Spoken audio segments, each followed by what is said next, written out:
I've been doing this channel for a while now, and I have yet to talk about Star Wars.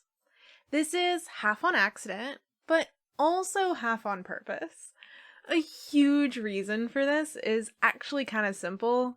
Star Wars is so binary. The good versus evil ploy is very black and white. The evil people are clearly so evil. I mean, their names are Darth Sidious and Grievous. The storytelling is not exactly subtle in the way they paint the good guys very good and the evil guys very evil. Not to say that something has to necessarily be full of nuance to drag something really interesting into the equation, but it certainly helps. I knew I'd have to approach it at some point though, but the question of exactly how was a bit of a concern. So today, I wanted to talk actually about that binary nature of the world which separates good and evil as inherently different beasts. Today, I wanted to talk about some of the underlying beliefs and understandings of the world according to the Jedi versus their evil counterpart, the Sith. When we dissect these elements, we see that the Jedi Order may not be this pinnacle of good, and they actually have a lot of underlying troubling beliefs to them. Even though the world is painted in very binary natures of good and evil, a more detailed look will show us that maybe there is more nuance than I originally thought. Our starting point for this discussion is actually with the presence of robotics and the question of transhumanism. In scholarly explanations of transhumanism, Darth Vader is actually used a lot. His transition from the entirely human Anakin Skywalker to the overly roboticized and more than human Darth Vader is this perfect example of transhumanism. Transhumanism is the idea of the cyborg as being more than ourselves. Put simply. Despite Darth Vader being the primary pop culture example for academic studies into transhumanism, the conversation about transhumanism and Star Wars doesn't go much beyond this, which is interesting. There's an underlying debate about transhumanism that exists within Star Wars, each side of the argument on each side of the binary nature of our good versus evil dynamic. As Anakin Skywalker becomes more and more cyborg, his descent into the dark side is more and more obvious. A whole human, and I should note here that I am using quotes around the idea of a whole human here. He seemed savable. But even the one robotic arm Anakin in the Clone Wars displays a lot of troubling aspects which point to his inevitable fall to the dark side. We also see connections to the cyborgian dark side in Grievous. While not a Sith, and therefore not technically dark side, Grievous is always on the evil side of our good versus evil divide. In the Clone Wars, he's with the Separatists. In the movies, he's with the Empire. No matter the debate, he's always firmly on the side of evil. He's also quite the cyborg. While once a man, Grievous sustained life-threatening injuries which required him to have extensive changes to his body, which were mostly mechanical in nature. He also made secret alterations to his brain, which increased his natural abilities, as well as the active physical changes to make him more mechanical than his original organic life form. Grievous, in many ways, is the foreshadowing of what will eventually happen to Anakin, who will become quite a lot more mechanical than his initial one arm. But even among Jedis, having one arm missing and a mechanical replacement is not exactly the norm. Anakin was marked by his proximity to machine. The views on Grievous's transhumanism was made fairly clearly by Obi-Wan in the Clone Wars series. But in the final accounting, what does all the talk get you? A futile quest for power, a mutilated body, and your place is Dooku's errand boy. Obi-Wan describes the transformation as malforming the body, rather than seeing it as a life-saving act. In the same fight, Obi-Wan also criticizes the Separatist army for being all droid, unfeeling and mostly programming. Machinery, droids, and even mechanical prosthetics are all seen as negative to the Obi-Wan/Jedi way of life. Me pointing out some of the more obviously religious connections of the Force and Jediism, I hope will not be anything new to anyone. Like most things in Star Wars, it is not exactly subtle. But maybe this lack of subtlety works in our favor in this instance. We're more able to see connections between religion, robotics, and transhumanism, both in Star Wars as well as outside it. William Bainbridge is a scholar of religion who once did a pilot study about transhumanism and religion.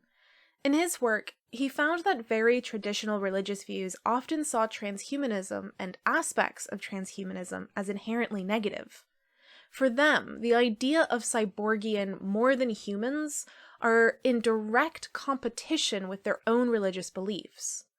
Put in more direct Christian terminology, a cyborgian human is going directly against the idea of humans as replicated in God's own image. It is inherently wrong. This can be also related to Jedi and Sith conversations about transhumanism, with Jedi taking the place of our traditional religious views. The Jedi see the robotic nature of what once was human as something inherently wrong. It goes against the nature of the Force and the understanding of the place and the role of humans, and, more importantly, the human body. Let's look at the Jedi Code, particularly in contrast to the Sith Code, to see this a bit better. The Jedi Code ends with the phrase, "There is no death, there is the Force." This is very reminiscent to Christian ideas of connecting to God through Jesus as granting, quote, everlasting life. In both instances, they don't mean you will literally become immortal through your connection to the religion. Even the most fundamentalist of Christians know that at some point their mortal body will fail them. Rather, they acknowledge that their connection means that there is something beyond that, a life after life, as it were. For the Jedi, this is similar. While the Jedi Code focuses on aspects of what there is not and how all is the Force, the Sith Code, at its more superficial, actually doesn't really seem all that bad. Their code focuses on freedom and how the gaining of freedom is above all else. The use of the Force is simply a means to an end, with the end being the freedom that they seek so much. This focus on freedom is an actually rather interesting side note to this whole discussion, because in the Star Wars universe, there is a lot of slavery. Twi'leks are often used as slaves. The number of Twi'leks owned, and female Twi'leks in particular, is a marker of social status and rank, including the Twi'lek senator. In fact, female Twi'leks are often involved in sex slave trafficking, as they are seen as inherently sexual. Although the consequences of this on the Twi'lek women themselves are not as deeply explored as one would hope. In fact, in some explorations of Star Wars, Twi'lek slavery is almost glorified. Sex slavery was also alluded to with Leia when she was captured by Jabba the Hutt, which is also seen as a great sexy outfit despite the implications of the character's situation. We also see slavery in Tatooine, a planet whose history seems to involve intense slave trading no matter the era. In Tatooine, we are also introduced to the idea of chips implanted in the slave which physically keeps the slaves from escaping. This is a really intense way to keep slaves, to say the absolute least. In fact, the slavery on Tatooine is directly presented to the audience through young Anakin Skywalker. Anakin was born into slavery and therefore was deeply affected by his experiences. When beginning his training as a Jedi, many of the Jedi were already fearful of Anakin's shifting to the dark side because of his history as a slave, saying that his history of slavery fosters feelings of hatred. This is, of course, frankly true.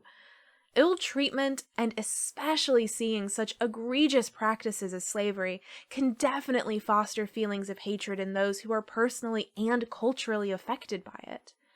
And it also fosters the inherent need for freedom, another aspect that the Jedi seem to dislike in contrast to their Sith counterpart. The Jedi view of Anakin already reveals something really complicated about their notions of slavery, and quite frankly, it's a little problematic. In Anakin's history, we see a lot of glimpses of how the Jedi treat him differently because of his past as a slave. Partly, this can be due to the inherent fear of his turn to the dark side, but also, this is partly because of classism. Many don't take him seriously as the chosen one because of the fact that he was born a slave. And for some, if you are born a slave, there is little you can do to raise yourself above that. More so, the fixated nature of slaves as being more consumed by the dark side proves to demonstrate very complicated notions of the cultural and social impact of slavery. The continued different treatment of Anakin, no matter the reason, helps to instill difference and otherness, which will inherently push Anakin to seek more direct and conscientious notions of freedom. And speaking of the way Jedis treat slaves, I feel like we have to address the conception of the clones in the Clone Wars. What's interesting about the Clone Wars is that the writers in Star Wars had to think of a way to have this massive war which didn't completely wipe the population of the galaxy. In the Clone Wars, there are differing individuals who fight on both sides, but the primary troops are either droids on the side of the Separatists, which, by the way, another peek at the idea of robotics is bad, and clones on the side of the Republic. The clones were developed from the DNA of Jango Fett, a Mandalorian bounty hunter. Genetically speaking, the clones are Mandalorian. They are made of organic material, have personalities, have viewpoints. They name each other nicknames that go beyond the numbered designation the Republic gave them. But they are expected to be nothing but soldiers and fodder for the war. They are numbers, after all. They are trained to fight and die, and are given no other option. For all intents and purposes, the clones in the Clone Wars are slaves to a war, unable to escape and unable to choose for themselves what they wish to do. And they fight alongside the Jedi, whose views on the Force and life seem to not question this inherent treatment of these individuals. This was especially made too real for me in the Clone Wars episodes that show the clones as children, who are already being trained to fight and die despite their age. There is also the role of droids. We're already talking about the view of robotics as bad in the good versus bad debate in Star Wars, so droids have to come more directly into this conversation. If transhumanism is seen as bad because of its proximity to robotics, then how is a full-on robot treated? And again, we can talk about slavery. In the Star Wars universe, there are some people who fight for droid rights, but these are few and far between. Most see droids as built to be slaves, despite the incredibly present intelligence in the droids we encounter. Discussions of slavery tend to be focused on the conception of beings who are, and I quote, sentient. But the determination of sentience is complicated. How do we determine sentience? I know I'm starting to sound like that one episode of Star Trek, but I think it bears thinking about, especially when we're talking about artificial intelligence. What truly is the difference in artificial intelligence like Data or R2-D2 and the sentience of Anakin Skywalker? In fact, many treatments of droids follow aspects of slavery constraints. Restraining bolts can be put on droids, which are hardware which restrains or alters the typical behavior of the droid or its own obedience. Restraining bolts share a striking similarity with the mind chips implanted into the slaves like Anakin and his mother, keeping them from acting on certain actions. The Jedi dislike of droids is pretty palpable, and in more than just that one scene with Obi-Wan and Grievous. For those in-universe who fight for droid rights, One of the actions they most dislike is the memory wiping of droids. This is seen as working actively against the droid's own personal bodily autonomy. Interestingly, we see Anakin mimicking this in the Clone Wars series. In one episode, R2-D2 is taken, and it's revealed that his memory has never been wiped by Anakin. Therefore, he held all of the battle plans and floor plans that have ever been used by Anakin or R2. When Obi-Wan finds out about the lack of wiping, he's pretty mad. I didn't wipe R2's memory. What? He's still programmed with our tactics and base locations? If the Separatists get a hold of him, what possessed you not to erase that droid's memory? The fact that Anakin never has wiped the memory of R2 reflects his treatment of R2 as an equal, and perhaps reveals his own understanding of the use of droids as effectively slaves. He likes to think of R2 as a friend and colleague rather than as a tool. This is why he refuses to upgrade to a newer droid, or to wipe the droid's memory. He retains R2's autonomy and agency out of respect for R2's own sentience. Droids and robots are seen as inherently inhuman, and therefore beyond the nature of what should be under the protection of Jedis for most who follow the Jedi Code, while the Sith, like Anakin becomes eventually, sees their inherent intelligence and personhood. It is also the Jedi who treat those from slavery poorly, and see them as inherent threats, rather than as people worthy of saving and equal treatment. It is the Sith who see slavery as inherently bad, and the need for freedom as something to strive for. While this isn't always followed through directly by all the Sith, it's still worth considering how this appears, at least on paper. The Jedi resistance to the conception of death as the full end may be why they view alterations to save a life as inherently bad. Grievous's initial changes to Cyborg, for example, were not just done on a whim. They were the result of great injury. Anakin as Darth Vader is similar. After sustaining burns and arm amputations, the Cyborgian Darth Vader is how Anakin manages to stay alive. In the Jedi mindset, they would potentially have been better off dead. A lot of the way the Jedi understand these changes reveals a lot about the Jedi view of the body and the inherent ableism that is there. Let's take Anakin pre-Darth Vader, shall we? He gets his arm cut off by Count Dooku, and the plan is to give him a mechanical prosthetic. But this already alters him, and by all views of the Jedi and robotics, it marks him as other and robotic. Prosthetics are not exactly seen as normal in the world of the Jedi, even though they are in the world surrounding the Jedi, and it is kind of surprising considering how many times it happens to a Skywalker. After his mechanical arm, Anakin is still a Jedi for some time, during the entirety of the Clone Wars. But how does his prosthetic compare to Obi-Wan's comment to Grievous about the disgusting nature of the robotic body?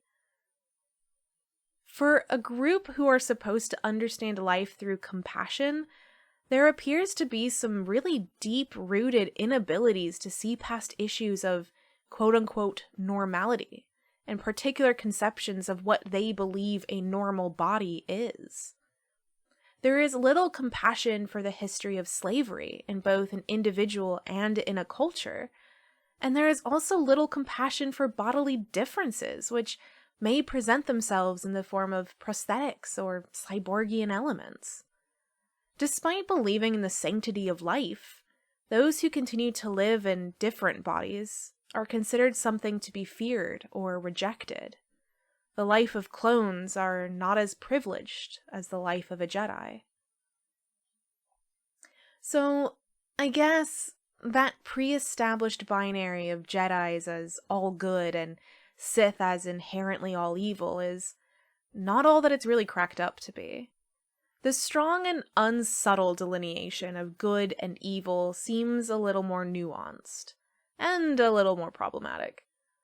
Because discussions of transhumanism are inherently tied to discussions of personhood and definitions of what it means to be human, by looking at the understandings of transhumanism, we can get a really good picture of the morality of the Star Wars universe, and the Jedi in particular. Their absolute resistance of transhumanism, and especially the connections between personhood and robotics, can be ableist, classist, and even pro-slavery.